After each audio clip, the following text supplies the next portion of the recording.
வணக்கம். சோனம் வாங்சுக்கின் கைது ஒட்டுமொத்த பிஜேபியின் பதற்றத்தை, பயத்தை வெளிப்படையாக எடுத்துக்காட்டிவிட்டது.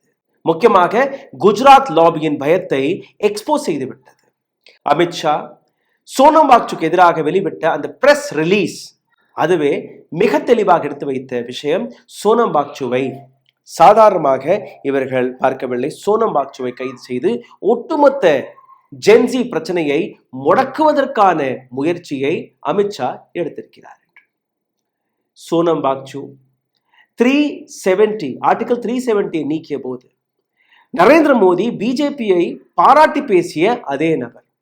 அப்போ யூனியன் டெரிட்டரியில் லத்தாக் இணைந்ததை அவர்கள் கொண்டாடினார்கள். லத்தாக்கிற்கு முன்னேற்றம் வந்துவிடும், நேரடியாக மத்திய அரசாங்கம் இதை பார்வையிடும், நேரடியாக மத்திய அரசாங்கத்திலிருந்து ஏராளமான ப்ராஜெக்ட்ஸ் வரும் என்று நம்பினார்கள். ஆனால் எதுவுமே வரவில்லை. சோனம் வாங்சு நரேந்திர மோடி அரசாங்கத்தை பாராட்டியதற்காக அவருக்கு பரிசும் கொடுக்கப்பட்டது, அவருடைய யூனிவர்சிட்டிக்காக ஒரு நிலம். ஆனால் சோனம் வாங்சு இது போன்ற இலவச பரிசுகளுக்காக மடங்கக்கூடிய நபர் கிடையாது.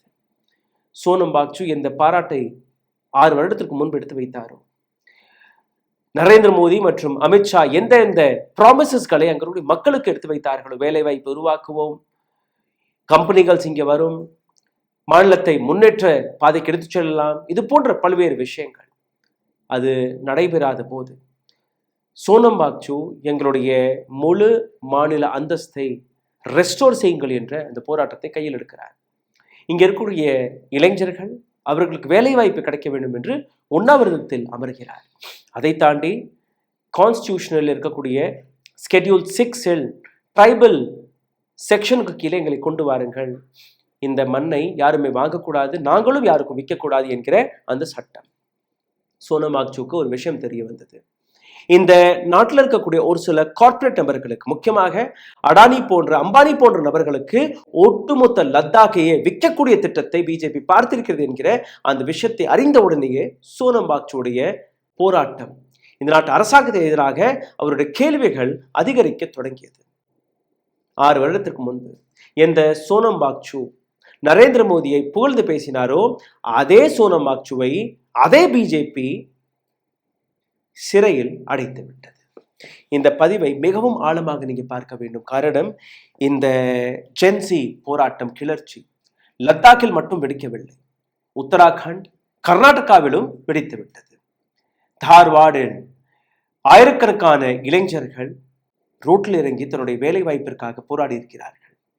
காங்கிரஸ் அரசாங்கத்துக்கு எதிராக லத்தாக்ல, உத்தராகண்ட்ல பிஜேபி அரசாங்கத்திற்கு எதிராக இந்த ஜென்சி போராட்டம் 18 வயதிலிருந்து ஒரு 28 வயதிற்கான இந்த நபர்கள், இந்த இளைஞர்கள் லே லத்தாக், தேஹ்ராதூன், இப்போ கர்நாடகா, சதர்ன் இந்தியா, எந்த அளவில் இந்த பதற்ற நிலை இருக்கிறதுன்னு நீங்க பார்த்தீர்கள்னா, சோனம் வாங்சுடைய அந்த கைதே அதற்கான உதாரணத்தை செட் செய்து விடுகிறது. கடந்த 48 மணி நேரத்திற்குள் இந்தியாவில் இருக்கக்கூடிய 3 மாநிலங்கள், லத்தாக், தேஹ்ராதூன், உத்தராகண்ட், கர்நாடகா, தார்வாட், இந்த 3 இடங்கள்ல வெளிவந்த இளைஞர்கள் ஜென்சி, அவர்களுடைய ஒரே கோரிக்கை எங்களுக்கு வேலை வாய்ப்பு வேணும் என்ற அந்த கோரிக்கை. இந்த ஒட்டுமொத்த விஷயத்தில் நீங்க பார்த்தீர்கள்னா, ராகுல் காந்தி ஜென்சியுடன் நான் நிற்கிறேன், ஜென்சி தான் எங்களுக்கு சப்போர்ட் செய்கிறார்கள், ஜென்சி தான் இந்த நாட்டை டெமோக்ரஸியை காப்பாற்றக்கூடிய வேலையை பார்ப்பார்கள், கான்ஸ்டியூஷனை காப்பாற்றுவார்கள் என்றால் எழுதிய அதே ராகுல் காந்தி அவருடைய எக்ஸ் பக்கத்தை போய் அலசி பார்த்தேன். ஒரு வார்த்தை கூட தார்வாடில் நடக்கக்கூடிய அதே ஜென்சி ப்ரொடெஸ்ட் தானே, அதே இளைஞர்கள் தானே, ஒரு வார்த்தை கூட கிடையாது. மல்லிகார்ஜுன் கார்கே கிடையாது. சரி, கர்நாடகா காங்கிரஸ் கிடையாது. பிஜேபியில் இருக்கக்கூடிய நரேந்திர மோடி, அமித்ஷா, மற்ற நபர்கள் லத்தாக் விஷயத்தில் சோனம் வாங்சுவை ஃப்ரேம் செய்வதை தாண்டி வேற எதுவுமே அவர்கள் பேசவில்லை. முக்கியமாக நரேந்திர மோடி அவர்கள், அமித்ஷா அவர்கள் ஒரு வார்த்தை கூட பேசவில்லை. இந்த பதிவை மிகவும் ஆழமாக நீங்க பாருங்கள். இந்த நாட்டில் இருக்கக்கூடிய ஒரு மிக பெரிய எக்ஸ்போஷரை இந்த பதிவின் கடைசியில் நான் எடுக்க வைக்க போகிறேன்.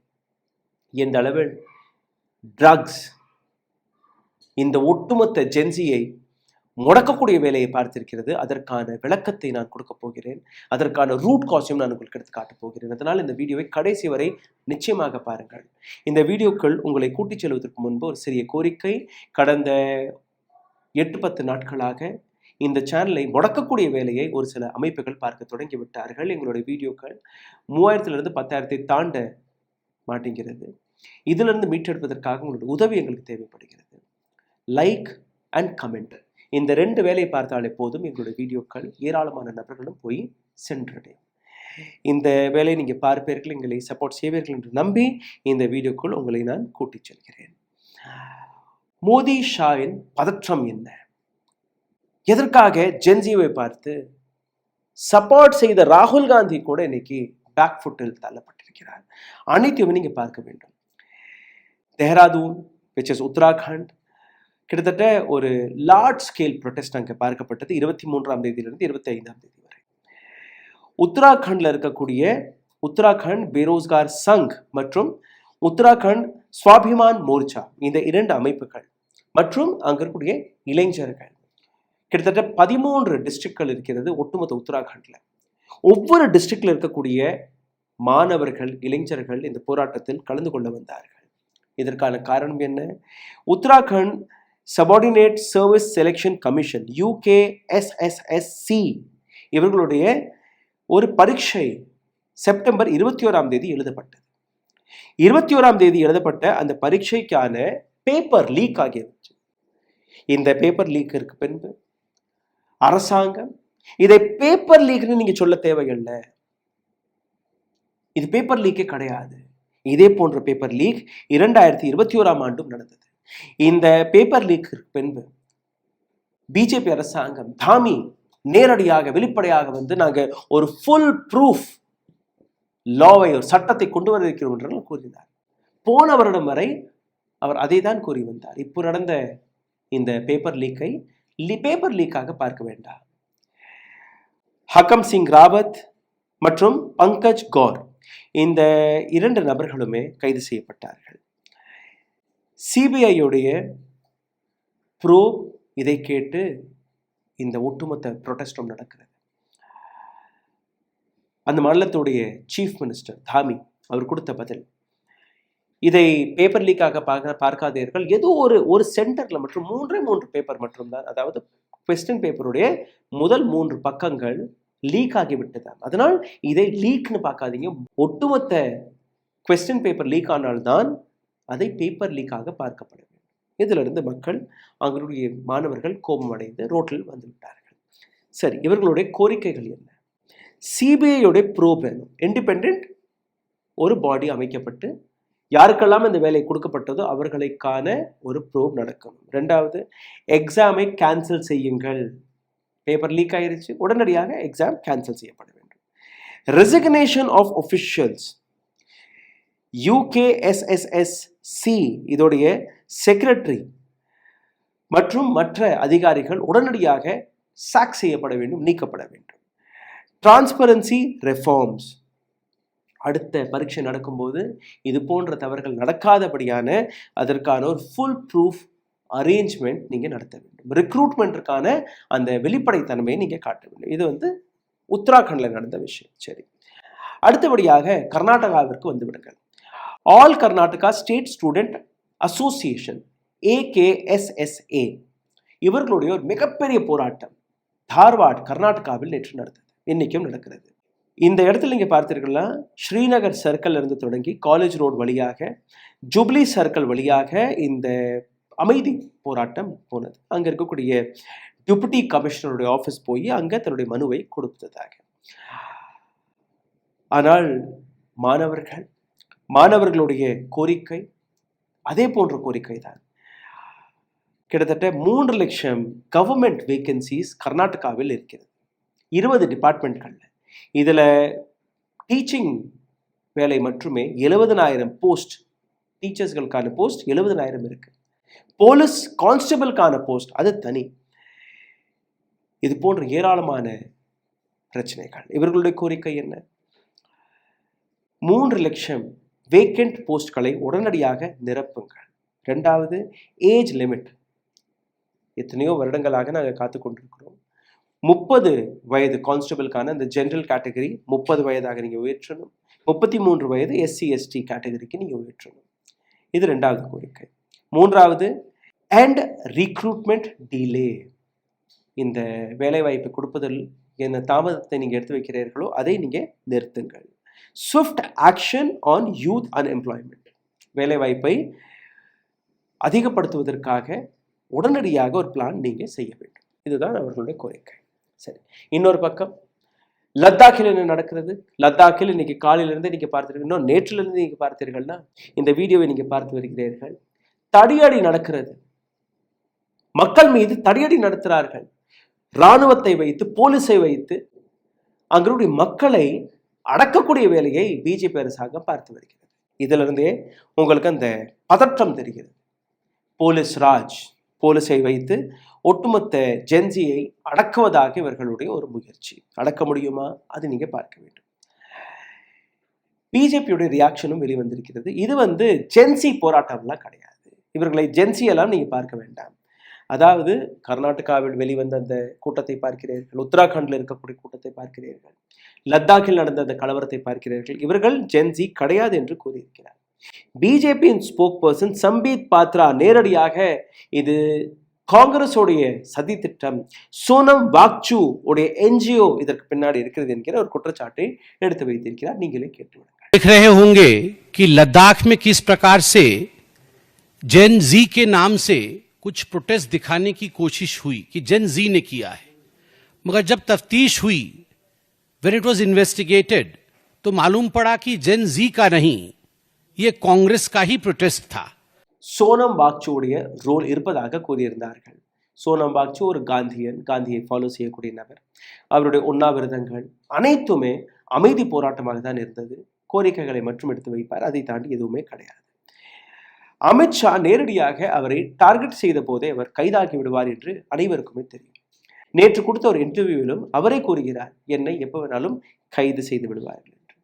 சோனம் வாக்சூ அவருக்கு கொடுக்கப்பட்ட ஒரு யூனிவர்சிட்டிக்கான நிலம், காலேஜ்க்கான நிலம், அதையும் பறித்து விட்டார்கள். The Home Ministry of the great big country like India issue a press release repeating Sonam Wangchu name 3 or 4 times, putting the entire blame on this small person. This is part of the chain. Sonam வாக்சூடைய இந்த statement நீங்களே கேட்க போறீர்கள். ஹிந்தியில் பேசியிருக்கிறார். The great India, இந்த இந்தியாவில் இருக்கக்கூடிய ஒரு மிகப்பெரிய மினிஸ்ட்ரி, ஹோம் மினிஸ்ட்ரி, என்னை போன்ற ஒரு சிறிய மனிதரை டார்கெட் செய்வதற்காக, ஒட்டுமொத்த கலவரத்திற்கான பழியை என் மீது போடுவதற்காக எனக்கு எதிராக ஒரு பிரஸ் ரிலீஸை கொடுத்திருக்கிறார்கள். நான் என்ன செய்வேன்?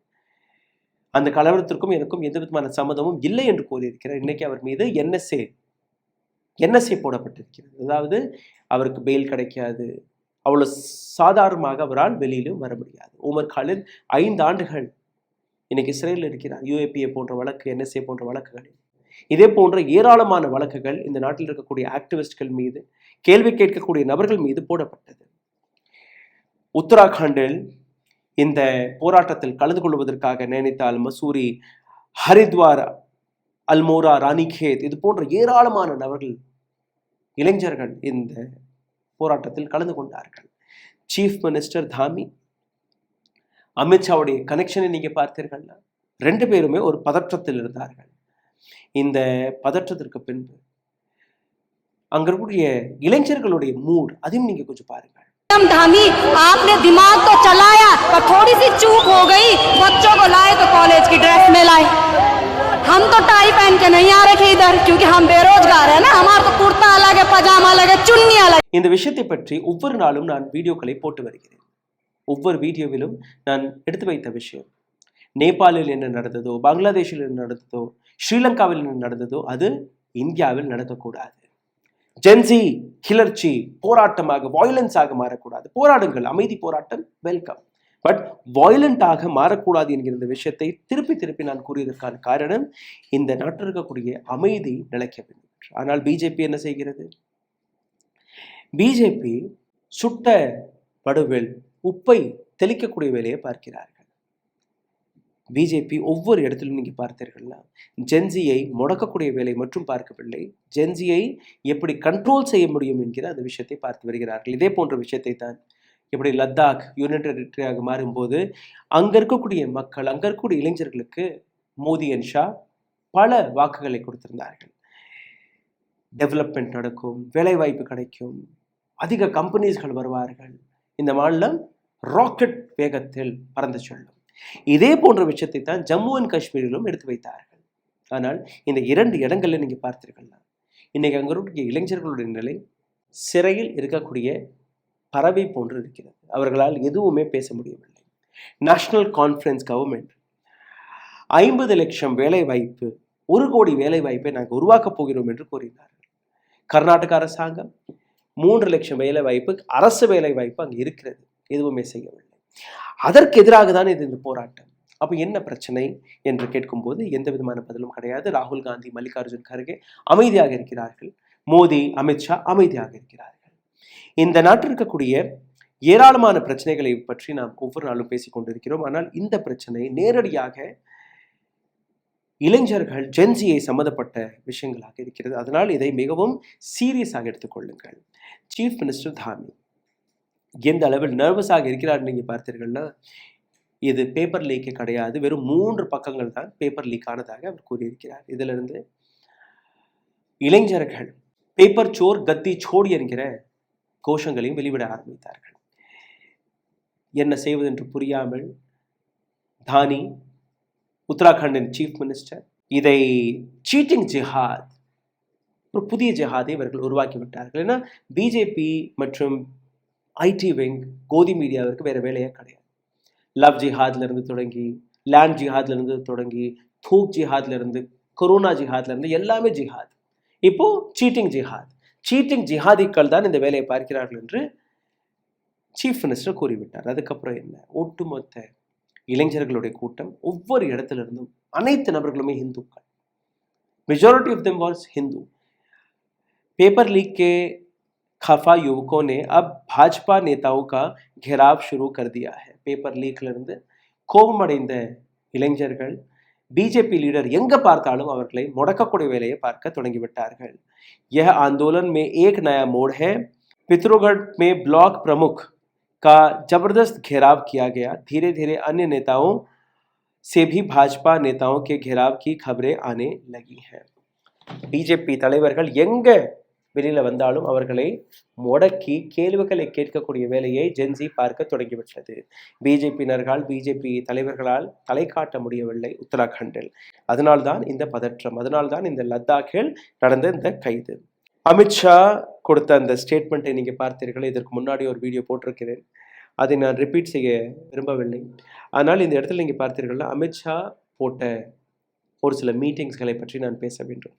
இன்டெலிஜென்ஸ் பியூரோவை கூப்பிட்டு அமித்ஷா 24ஆம் தேதி மதியத்துக்கு மேல இருந்து ஏராளமான மீட்டிங்ஸ்களை போட்டிருந்தார். இந்த ஒட்டுமொத்த ஸ்ட்ராட்டஜியை இந்த அளவில் அவர்கள் பிளான் செய்தார்கள். நீங்கள் பார்த்தீர்கள்னா, ஏற்கனவே ஒரு ப்ரெஸ் ரிலீஸ் வந்தது, அதை வைத்து கோதி மீடியா, பிஜேபி ஐடி சிக்விங்கை வைத்து ஒரு ஃப்ரேம் செய்யப்பட்டது. அந்த ஃப்ரேமில் சோனம் வாங்சு சிக்கினார். சோனம் வாங்சு மீது அனைத்து பழியுமே போட்டு அவரை கைது செய்யக்கூடிய வேலை வரை இன்னைக்கு வந்து விட்டார்கள். இந்த ஒட்டுமொத்த பிரச்சனைக்கு பின்னாடி இருக்கக்கூடிய ஒரு மிக முக்கியமான விஷயத்தை பற்றி இன்னைக்கு நான் பேச போகிறேன். ட்ரக்ஸ். டெல்லி, உத்தரப்பிரதேஷ், தமிழ்நாடு, மகாராஷ்டிரா, இது போன்ற ஏராளமான இடங்களில் இன்னைக்கு இருக்கக்கூடிய மிகப்பெரிய பிரச்சனை ட்ரக்ஸ். இந்த ட்ரக்ஸ் எங்கிருந்து வருது? இந்த நாட்டிற்குள் என்டர் ஆகக்கூடிய அந்த இடம் என்ன? குஜராத்.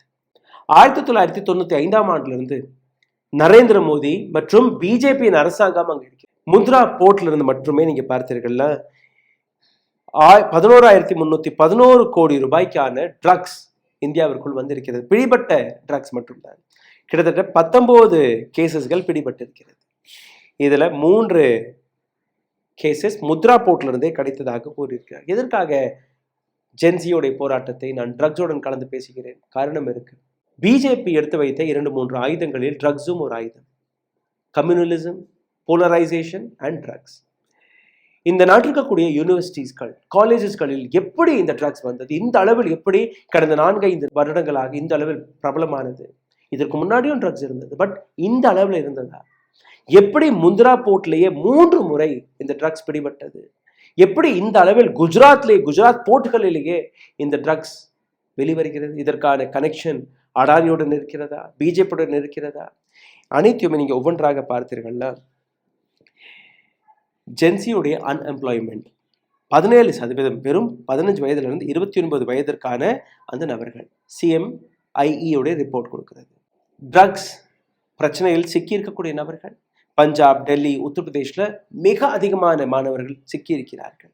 ஆப்போசிஷன் லீடர், அது காங்கிரஸாக இருக்கட்டும், ஆம் ஆத்மி கட்சியாக இருக்கட்டும், 2 பேருமே தொடர்ந்து ட்ரக்ஸ் பிரச்சனையை எடுத்து வைத்துக் கொண்டிருக்கிறார்கள். கிட்டத்தட்ட 21,000 கோடி ரூபாய்க்கான ட்ரக்ஸ் 2021ஆம் ஆண்டு மட்டுமே சீஸ் செய்யப்பட்டது. 2,988 கிலோ ஆஃப் ட்ரக்ஸ் ஆப்கானிஸ்தான் வழியாக, பாகிஸ்தான் வழியாக இந்தியாவிற்கு வந்து சேர்ந்தது. ராகுல் காந்தி மற்றும் கேஜ்ரிவால் இந்த ட்ரக்ஸ் விஷயத்தை வைத்து ஏராளமான ட்ரக்ஸ் நெக்ஸஸ் மற்றும் அடானி இந்த விஷயத்தை எடுத்து வைத்த போது கூட பிஜேபி அமைதியாக இருக்கிறது. பிஜேபி சோஷியல் மீடியா வழியாக இந்த குற்றச்சாட்டுகளுக்கு பதில் கொடுக்கக்கூடிய வேலையை பார்த்து வருகிறார்கள். அதாவது அடானி எந்த விதமான தவறும் செய்யவில்லை. அடானி மீது ஒரு சிறிய கமிட்டி கூட இங்கே போடப்படவில்லை. இந்த இடத்துல இங்கே பார்த்தீர்கள்னா இன்டர்நேஷனல் ஸ்ப்ரெட்டிங் கம்யூனல் டைவர்ஷன் என்கிற ஒரு டாக்டிக்கும் இவர்கள் கையில் எடுத்திருக்கிறார்கள். அதாவது வெளிநாடுகளிலிருந்து இந்தியாவிற்கு எதிராக ஒரு சதி நடக்கிறது. அதனால்தான் இந்த ஜென்சி போராட்டம். இந்த ஜென்சி போராட்டமே கிடையாது. கர்நாடகா, பெங்களூர், மகாராஷ்டிரா, பூனே, ஹைதராபாத்தில் இருக்கக்கூடிய ஜென்சிஸ், சென்னையில் இருக்கக்கூடிய ஜென்சிஸ், நேபாளை நாம் உதாரணமாக பார்த்தோம். நேபாளை விட இந்த மாநிலங்களில் இருக்கக்கூடிய, இந்த நகரங்களில் இருக்கக்கூடிய மாணவர்கள், ஜென்சிஸ் அதிகமாக இன்டர்நெட்டை பயன்படுத்தி வருகிறார்கள். நேபாள், பங்களாதேஷ், ஸ்ரீலங்காவுடைய அந்த கல்ச்சரை நீங்க பார்த்தீர்கள்னா இந்தியா போன்ற கல்ச்சர் தான் அவர்களுக்கும். ஏதோ ஒரு விதத்தில் வரலாற்றில் போய் பார்த்தீர்கள்னா இந்தியாவுடன் ஏதோ ஒரு தொடர்பில் இருந்த நாடுகள் தான் இது. அப்போ ஸ்ரீலங்கா போன்ற கல்ச்சர் இந்தியாவில் இருக்கு, இந்தியா போன்ற கல்ச்சர் நேபாளில் இருக்கு, இதே போன்ற கல்ச்சர் பங்களாதேஷில் இருக்கு. அப்போ இந்த இடத்துல எந்த விதமான பிரச்சனை நடந்தாலும் அந்த எக்கோ இந்தியாவிலும் வரும் என்கிற அந்த விஷயத்தை நான் எடுத்து காட்டுகிறேன். இந்த ஒட்டுமொத்த விஷயத்தில் நீங்க பார்த்தீர்கள், சோனம் பாக்சுடைய கைது ஒரு பக்கம், ஜென்சியை அடக்கக்கூடிய முடக்கக்கூடிய வேலை இன்னொரு பக்கம். யார் இந்த நாட்டு அரசாங்கத்திற்கு எதிராக கேள்வி கேட்டாலும் அவர்கள் மீது NSA, UAPA போன்ற வழக்குகளை போட்டு அவர்களை சிறையில் அடைக்கக்கூடிய வேலையை பார்க்கிறீர்கள். மக்கள் கேள்வி கேட்டால் துப்பாக்கி நுணையல், கம்பு நுணையல், அவர்களையும் முடக்கக்கூடிய வேலையை பார்க்கிறீர்கள். இந்த நாட்டில் டெமோக்ரஸி இருக்கிறதா இல்லையா? ஜனநாயகம் இருக்கிறதா இல்லையா? ஓட்டுரிமை பறிக்கப்பட்டு விட்டது. தேர்தல் ஆணையத்தை வைத்து, ஓட்டு திருட்டு வைத்து இந்த நாட்டில் மக்கள் கையில் இருக்கக்கூடிய அந்த அதிகாரத்தை பறித்து விட்டீர்கள். இப்போ கொஞ்சம் மீதம் இருந்த அந்த போராடுவதற்கான அந்த உரிமையையும் பறிக்க தொடங்கிவிட்டீர்கள். சிந்தித்து பாருங்கள், எந்த அளவில் இந்த நாட்டை அழிக்கக்கூடிய வேலையை ஒரு சக்தி, ஒரு ஐடியாலஜி பார்க்க தொடங்கிவிட்டது. குஜராத் லாபியை பற்றின உங்களுடைய கருத்து, ட்ரக்ஸ் விவகாரத்தை பற்றின உங்களுடைய கருத்து கீழே கமெண்ட் பாக்ஸில் தயவு செய்து எழுதிவிடுங்கள். இதை பற்றின ஒரு ஆழமான டீட்டெயில் வீடியோ அடுத்த ஒரு சில நாட்களில் நான் கொண்டு வர இருக்கிறேன். அதில் ஏராளமான எக்ஸ்போஷர்ஸ்களை நாங்கள் கொண்டு வர இருக்கிறோம். இந்த சேனலை சப்போர்ட் செய்ய நினைக்கக்கூடிய நபர்கள் லைக் போடுங்கள், உங்களுடைய கருத்துக்களை எழுதுங்கள், ஷேர் செய்யுங்கள். எங்களை சப்போர்ட் செய்ய நினைக்கக்கூடிய நபர்கள் கீழே எழுதியிருக்கக்கூடிய UPI ID வழியாகவும் உங்களுடைய ஆதரவுகளை தெரிவிக்கலாம். நன்றி, வணக்கம். ஊடகம் கார்ப்பரேட் அரசியல்வாதிகளின் கைப்பாவையாக, அடிமைகளாக இருந்தது போதும். இனி சாட்டை எடுத்து சுழற்றும் நேரம் வந்துவிட்டது. ஊடகம் பொதுமக்களாகிய உங்களுக்காக, உங்களாலேயே இயக்கப்பட வேண்டும். ஊடக சுதந்திரத்திற்காக உங்களின் பங்களிப்பை இன்றே அளித்திடுங்கள்.